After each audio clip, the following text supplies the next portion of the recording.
মাকে নিয়মিত ফোন করা হয় না। এটি একটি অভিযোগ। হ্যাঁ, এই অভিযোগটি মাথা পেতে নিই। সত্যি তোমাকে নিয়মিত ফোন করি না মা, কারণ ফোনে তোমার প্রশ্নের সঠিক উত্তর না দেওয়ার ভয়েই ফোন না করে পালিয়ে পালিয়ে থাকি। যখন মায়ের সাথে ফোনে কথা হয় তখন মা তার প্রত্যাশিত উত্তর তার মাথায় রেখেই মা প্রথমেই আমাকে জিজ্ঞাসা করে, তা হলো, তুই কেমন আছিস? সে যে উত্তরটি সব সময় প্রত্যাশা করে তা হলো, আমি ভালো আছি।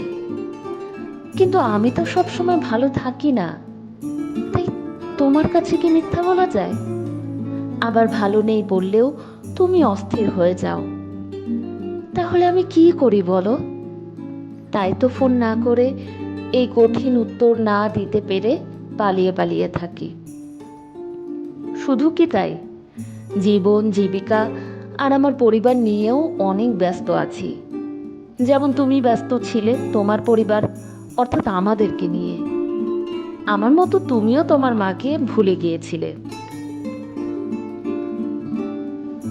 মনে আছে মা, সেই পুরনো দিনের কথা? আমি তখন খুবই ছোট, তোমার পেটে তখন আমাদের নতুন সদস্য। তোমার শরীরটা তখন খারাপ হয়ে গিয়েছিল, কোনো কাজই ঠিক মতো করতে পারতে না।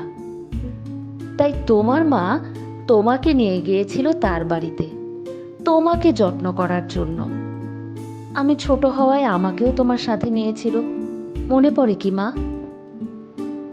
তখন তোমার মা, আমার নানি, তোমাকে ভালো ভালো খাবার দিত, আর তোমার মা আমাকে তোমার কাছ থেকে বারবার তাড়িয়ে দিত। সব সময় চোখে চোখে রাখতো তোমার মা, কারণ যদি তোমার খাবার আমি খেয়ে ফেলি। কিন্তু তোমার মা তোমার চালাকির সাথে পারতো না। তুমি তো ঠিকই তোমার খাবার না খেয়ে লুকিয়ে লুকিয়ে আমাকে দিতে। এভাবে হয়তো আমিও আমার সব দিয়ে দিচ্ছি আমার সন্তানকে। তারাও একদিন ব্যস্ত হবে আর আমাকে ভুলে যাবে, আর আমি শুধু অপেক্ষায় থাকবো তার ফোনের আশায়, যেমন তুমি প্রতিদিন অপেক্ষায় থাকো।